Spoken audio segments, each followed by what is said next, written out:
Spider-Man the Animated Series was something truly special, and it doesn't get the recognition it deserves. Today I'll be explaining why the quote-unquote kids cartoon is a perfect Spidey adaptation. Spider-Man the Animated Series ran on Fox Kids from 1994 to 1998, for a total of 5 seasons and 65 episodes. Notable cast members include Christopher Daniel Barnes as Spider-Man, Ed Asner as J. Jonah Jameson, Hank Azaria as Venom, and Mark Hamill as the Hobgoblin, just to name a few. Avi Arad, a member of the production team, wanted the show to be an ad for action figures, while producer John Semper disagreed. While the show did end up being a toy commercial, Semper managed to sneak in the long arcs that the studio didn't like. The show also had some tough restrictions to keep the show family-friendly that were definitely obstacles for the creators. While watching the show, you may notice subtle things like how no one ever says the words kill or die, and instead say destroy. Also, Spidey rarely punches people, and bullets are replaced with lasers. But probably the weirdest censorship of all was that the Sinister Six were called the Insidious Six, because saying the word sinister was just too far. Even with all these annoying restrictions, the show managed to be one of the best Spider-Man adaptations of all time. So far in this video, I've talked about how the show was created and the restrictions it faced. So now it's time to talk about the show itself and why it's so good. Starting off, we have the show's incredible version of Peter Parker and Spider-Man. Christopher Daniel Barnes did a wonderful job voicing the character, and it's the definitive voice of the character in my eyes. Peter Parker stays very true to the Stan Lee and Steve Ditko comics, with Peter living with his Aunt May, working at the Daily Bugle, and Uncle Ben's death having already happened, meaning Peter has his spider powers. Throughout every episode, we see Peter overcome many challenges. His aunt gets ill, he can't find time for a love life, J. Jonah Jameson gives him a hard time at work, he's constantly missing classes and must hide his secret identity, while on top of it all, is battling villains almost every day. While the character of Spider-Man was incredibly well adapted, without other characters the show wouldn't be the same, and thankfully the supporting cast is nothing short of perfect. Characters who I won't be talking much about include Aunt May, Curt Connors, Harry Osborn, Flash Thompson, Michael Morbius, Deborah Whitman, Detective Terry Lee, and Anna Watson. Ed Asner's J. Jonah Jameson is right up there with J.K. Simmons as my favorite version of the character.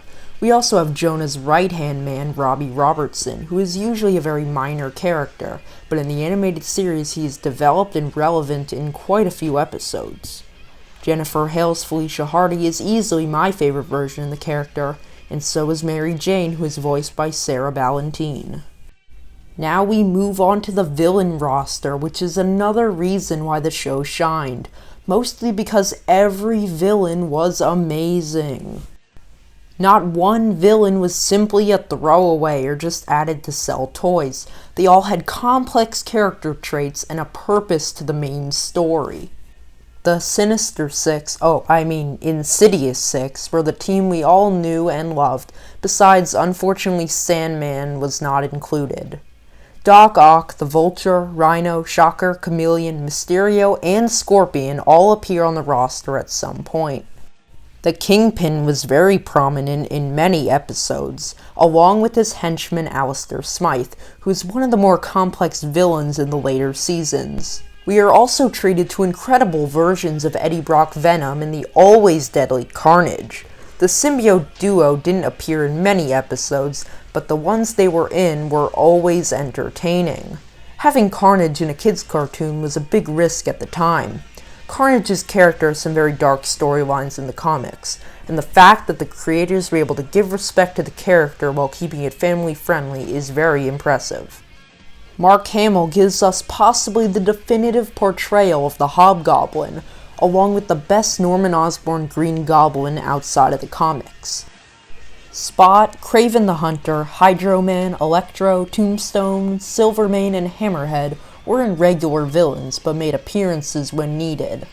One aspect of the show which is severely underrated is the cameos made by other heroes and villains in the Marvel Universe, many of which advertised a past or future cartoon.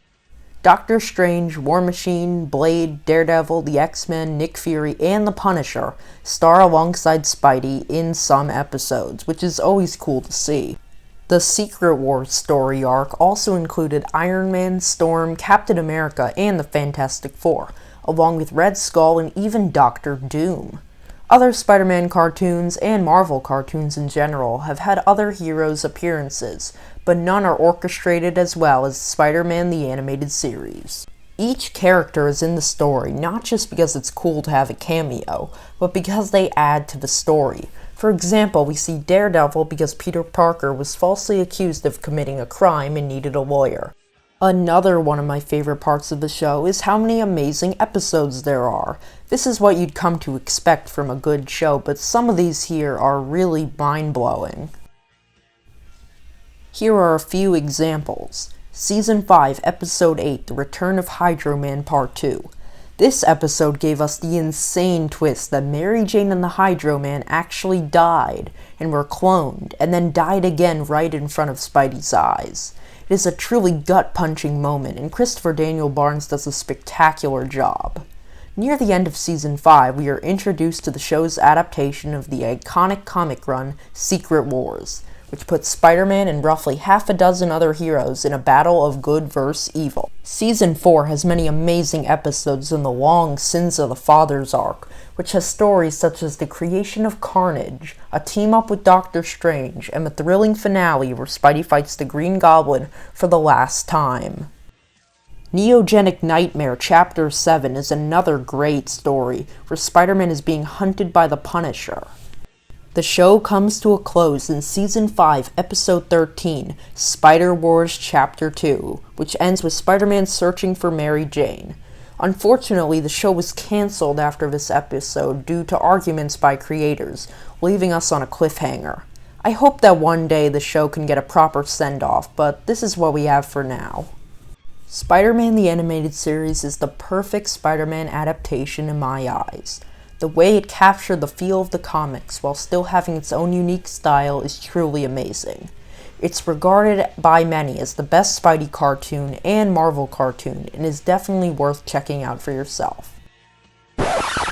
Also, the theme song is fire!